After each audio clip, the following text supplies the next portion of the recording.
This is Ayesha Siddiqa with Neighbors Talking for Neador TV. This is a program which discusses South Asia and what is of importance socially, politically, economically, and much more culturally to South Asians. Today, I have with me historian Pramod Kapoor, who has written a book on Gandhi and very recently has published a book on the 1946 Naval Mutiny that we don't really hear about in South Asia or even talk about. I mean, I remember my few days with Pakistan Navy. That is when, from another historian, Najib Anjum, Commander Najib Anjum, I had for the first time heard about this naval mutiny, which, if it had allowed to kind of blossom, would have taken India Pakistan politics in a different direction. Five to 700 people got killed in 1947, 1946. 1,000 to 1,500 people got injured. The brutality by the British forces was much more, not even comparable to what had happened at Jallianwala Bagh. And so, Pramod Kapoor Saab, welcome to this show. Thank you. ये बताइए, I mean, we'll be speaking like we speak in South Asia, कुछ अंग्रेजी, कुछ Hindi. जी So हाँ. tell me what happened in 1946 very quickly and briefly. You see, I will begin a little before to give you the background of how it all began and why it all happened. Is that in 1939, when the British were mobilizing the forces to fight in the World War II, they mobilized in India in a big way. They produced posters, advertisement directed towards parents, saying that get your child in and he will become an officer, and promises that they there were a lot of big promises and so on. Within a week of joining, these youngsters who were from 16 to 25 realized that this was all a false promise, that the living conditions were awful, the food was unpalatable, there was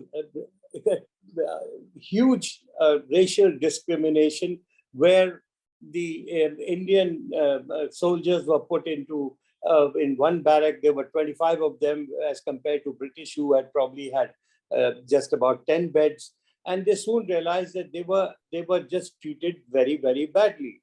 Now they suffered all this because some of them had actually even rebelled with their families and run away from home to join the Navy and the armed forces.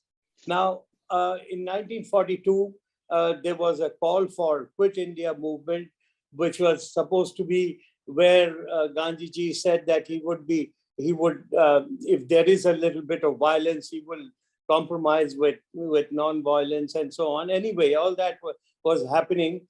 And on the 8th of August 1946, 1942, on the 9th of August on 1942, they were all arrested. Most of the big leaders were arrested. The younger ones, the firebrand leaders like Aruna Asaf Ali and Pachut Patwardhan and Biju Patnaik, etc., they went underground. And when they came out, when the senior leaders were released and they came out in 1942-45, toward the end of 1945, they actually got, whether they got in touch with these naval ratings or the naval ratings got in touch with them, but there was an atmosphere of rebellion at the time. Right. And that is when it all began, and they started to meet clandestinely in a flat in Bombay. That's where a lot of people like Khwaja Ahmad Abbas, Prithviraj Kapoor, etc., would actually address them, and they were all getting towards a somewhat, I wouldn't say totally violent kind of rebellion, but they thought they could follow the non-violence, yet be aggressive then as compared to their senior leaders. So who started the violence really? The British or the naval rating? Well, yes, the violence was. Let me continue with my narrative there. You see, there was there was rebellion in the sense that on the Navy Day, on the 1st of December 1946, for 1945, these people wrote, these youngsters, young Navy ratings, as they were called, they wrote some seditious kind of slogans on the walls of Talwar, which was the signal school from where the rebellion began. This was the day when the Navy had actually invited all the who's who of Bombay. It was supposed to be a social gathering with the top brass of the army, etc., coming in to join in the revelry, and that is when they wrote these slogans saying "Quit India," "Down with the British," and all kinds of things, which actually showed them in a very poor light. Now, this was repeated again after a month, and some of them the next time they were caught. They were caught with gum bottles in the hand with which they were pasting these posters on the walls of Talwar, the signal school. Now, when they were being punished, this is when and at the same time the bad food was being given. That at this point of time, these youngsters, about 15 or 16 of them, rebelled and said, we will not eat this unpalatable bad food. Bad food. And they were, some of them were put in prison and arrested, etc. This is how it all began. But yet, it was peaceful for it started on the 18th of February, 18, 19, 20th. It was all peaceful, meaning they had in no time, they actually something like 20,000 ratings on 78 ships and 21 shore establishment. Within hours, it spread that the Navy has in Bombay has and I heard and what I've read, it was both in Karachi and Bombay. Yes, in Karachi, it was, in fact, it started from Bombay, but the maximum recorded casualties happened in Karachi. And I will come to that. It was, I think, the most aggressive battle, or if you may call, that happened in Karachi. There was a massive strike in Bombay, but the real gunfighting, actually, much more than Bombay, happened in Karachi. There was a ship called Hindustan, SS Hindustan, which was anchored there, and all the sailors of Hindustan rebelled, but and asked the British officers to leave the ship. They left the ship, went onto the shore, prepared themselves, and they actually fired from the shore and towards Hindustan, which was anchored in Karachi, and it was a very, very intensive fight. The young boys would have won, would have prevailed, but for the low tide that happened that day, the ship went down in low tide, and the British had the advantage of shooting from top. So therefore they had to surrender. In 25 minutes, it was all over. They all say that only 7 or 8 of them died, but there were. I'm sure there were hundreds who were killed, which is not recorded. Can I interrupt you here? Why don't we hear more about this history? And what inspired you to write this book? Let me first tell you what inspired me. It was all sheer accident. I was researching for illustrated biography of Mahatma Gandhi, treating him more as a human being rather than a Mahatma. That doesn't mean that he was a remarkable man, etc. But I wanted to say that what was the positive side, what was the negative side, and in the process, I read his 100 volumes of collected works of Mahatma Gandhi.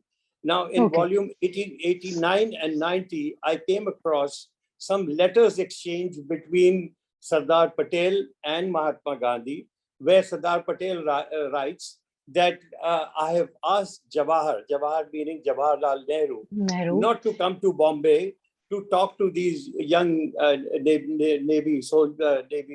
naval ratings, but yet he is coming. Well, let him come. I mean, he wrote this letter in disgust or anger. This Mhm. intrigued me. This intrigued me, and started to. I thought when I finish Gandhi book, I will start to research this. And as more I read, more I got involved into it, because there was so much more. There was so much more in the primary archives, etc. There were hardly 2 or 3 books written on it, but this was it turned out to be a huge, big, very impactful, uh, call by the naval officers. So that was the reason why I why I wrote this book. The reason why it was stifled, or let's say crushed, or edited out, as I say, is because the political leaders had many reasons. One of them was that they saw that the independence was imminent, and they did not want anything which was contrary to their movement thus far, which was more peaceful and non-violent, to actually violence to come in and jeopardize, or as I say, rock the boat. So they didn't You know, want to to take. to to quote from your book, I mean, you quote Sardar Patel as saying that the ship of freedom was coming close to the shore of India, and people should not go out and sink it. I mean, that's in reference to this mutiny. Exactly. And also, Jinnah Saab, when he was in Calcutta at the time, and some of the ratings in Calcutta went and saw him, and he equally was unhappy with it. He said, "Look, I want discipline in the independent Pakistan Navy as well. I cannot tolerate this kind of indiscipline. You should go and surrender." So all the political leaders, for their own reasons, were not in favor of this mutiny or rebellion. And as I said, one of them was what you just read about Sardar Patel, saying that the independence is imminent and we can't rock the boat. The Jinnah Saab said that I want discipline in the liberated, in the independent Pakistan. There were several reasons. There were also political reasons. They didn't want communists who were spearheading, who were supporting these people because of communist call. Thousands of mill workers, the students, the transport workers came out on the street agitating in support of these ratings. They did not want this the whole movement to be taken by communists who had very little role to play until that time. So there was this also. I mean, there was multiple reasons. There was not just one Acha, reason that I can can I say. can I can I ask you what would have been the course of Indian history had this mutiny really caught the imagination of the leaders and the politics then? क्या होता फिर? Well, I mean, many people will take this as a conjecture, but from what I read and what I could analyze myself, that certainly the partition would have been less bloody. There would have been more. These young ratings had no problem about Hindu, Muslim, or Sikh, or Christians, or anything. They used to sit around a wooden vessel with full of dal. Next to them would be a Muslim. On the left would be a Sikh, a low caste, a high caste, and they were given the bread. They would dip the bread in the same dal, and eat it. There was no difference between religious difference between them. But Pramod I ji, feel this could have. Gee. but Pramod ji, think about it. सोचिए कि if it had happened like Southeast Asia or North East Asia, like China or Indonesia, our militaries then would have taken part in making of the nations and would have probably been more powerful than and much more difficult to discipline, perhaps. Well, you see, honestly, this was more of a freedom fight than a fight by the armed force. It so happened that these boys were, but when they began, they said that we want it to be peaceful. We just Their naive or innocent approach to the whole thing was that we will give Royal Indian Navy on a platter to our leaders, and this will be called Indian Navy.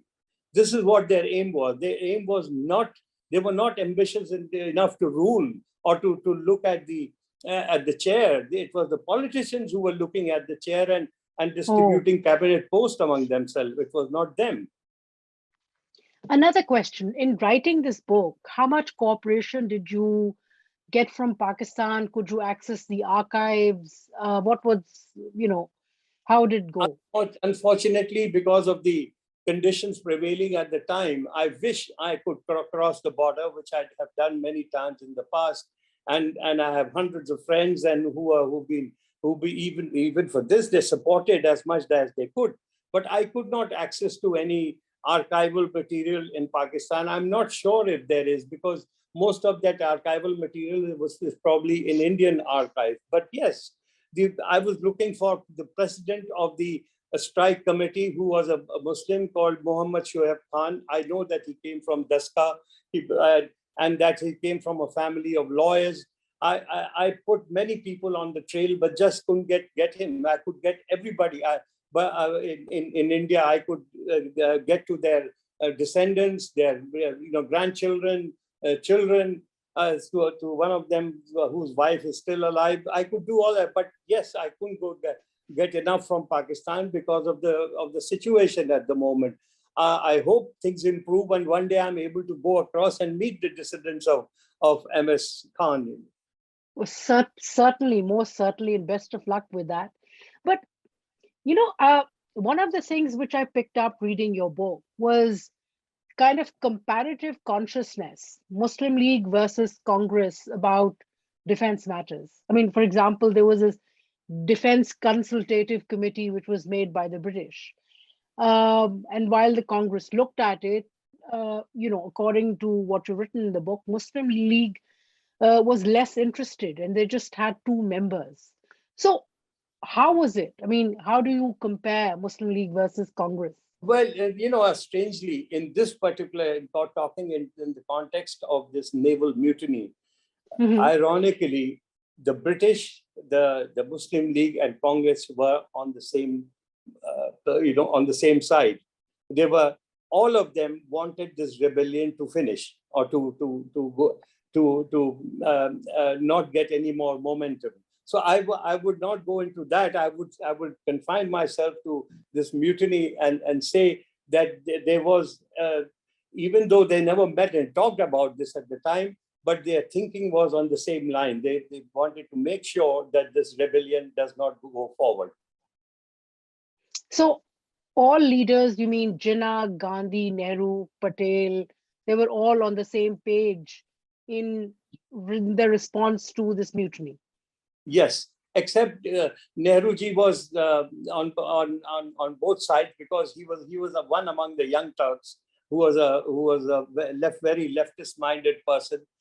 He also knew that what the public sentiment was, so they couldn't talk too much against public sentiment. Yet he knew what his leader, Gandhiji or Sardar Patel wanted, and what was correct for politically. So he was really divided between the two, whether to take a public opinion which was all in favor of these youngsters, or to be politically correct and politically correct Congress wise and Muslim League wise, and go with them.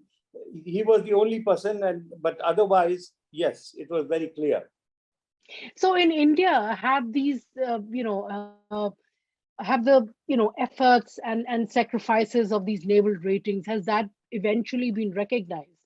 Well, eventually, yes, but until 1997, this was absolutely wiped out. It was not even in the footnotes, I would say. So much so that a very well known communist filmmaker and an actor called Utpal Dutt, who staged a brilliant play based on the naval mutiny called Kallol in Bengali, who staged a play in Calcutta, which was extraordinarily crafted. That was not that was Congress tried its best to block it, to make sure that people don't go there. But it was so popular that people actually stormed the theater, Minerva, in Beaton Street in Calcutta. They went and saw it, and it became he was eventually arrested for this play. So But they why this until resistance? this Why this resistance was big, resistance? because this would have caught the fancy of the public. Because even now when people read the book, or when they get to know about this is the first question they ask, that why did the political leaders did not want this to succeed. Now I've given reasons why they did not Yeah. want this to succeed, and that is what happened. But if about, I think, 1997, about 50 years later, there were two tugs, two small ships that were named after SS Madan Singh, who was the vice president of the strike committee, and SS BC Dutt, who was the man who started the mutiny. And then I think a year later, there was a small mutiny memorial which was made in the center of Bombay. Although no one really knows, it is the busiest part of Bombay. People speed across that monument, but they don't know what it is. It So, is for according, first. It is for the first time this year in our 26th January Republic Day parade. There was a tableau which was dedicated to the naval mutiny. So finally, this year it has is being will recognized. recognize. According to your information, what's happening in Karachi and Pakistan Navy? Have they been recognized, the Pakistani, or the Muslim ratings there? No, in fact, from what I gather from some of the retired admirals who really helped me by as much as they could, and I could refer to their books, that there was a very clear direction from from Jinnah Saab that they will not be taken back into the services. That only I know only that much about from Pakistan. But in India, and in fact, when they, even after independence, when these young boys who were no more that young anymore, they approached the government gave them terse two-line letter that it has been decided in principle that anyone who was involved in the mutiny will not be reinstated. And those who were involved, there was a word for it which is not coming into my mind just now, aggressively or more closely, will not be eligible for even civil service. So this is what happened. Now that is baffling. That is How beyond the understanding. I think what is even more baffling, that despite this control, eventually Pakistan's political leaders couldn't keep the military under control. One last question is that when you spoke to the families of these naval ratings in Bombay, was there any interest and desire to kind of make connection with the families of Muslim ratings on the other side of the border? Hugely, hugely. In fact, Sardar Madan Singh's family said, "Do you know anything about MS Khan? Can you?" Because he was the president. MS Khan, Muhammad Shoaib Khan was the president, and Sardar Madan Singh was the vice president. Obviously, they were the Okay. families would have met, and the first question they asked, "Do you know? Have you heard anything about it?" Now, I must also mention one particular rating who fascinated me no end from Karachi was Mr. Brohi. I think he was Okay. for his age a remarkable person who in the inquiry commission gave a stirring account, and he talked about the French Revolution. He must have been 18 or 19, something like that. About Oh, the wow. French Revolution, some Russian Revolution. So and his articulation was beyond his young age. I somehow was lucky through my publisher in Pakistan, Amina Syed, who actually put me in touch with Nazish Brohi, whom I had Baroj. never met. I've never met, but she put She's me in she's touch. she's a remarkable woman, young woman, and does a lot of work. So, Mr. Pramod Kapoor, thank you so much for talking about your book, and I hope that someday there can be this joint history of naval mutiny from Pakistan side of the Indian subcontinent and the Indian side, and the families can meet. This is So, indeed a very important chapter in our history, and thank you so much for sharing with us today. no, my pleasure. And I'm sure I will do a compendium volume if I get access to the Pakistan side. You know what a beautiful edition that will be for the book. For just for your information, the Pakistan edition has been just published 3 days ago, and it's just come in the market, I believe. So I feel blessed.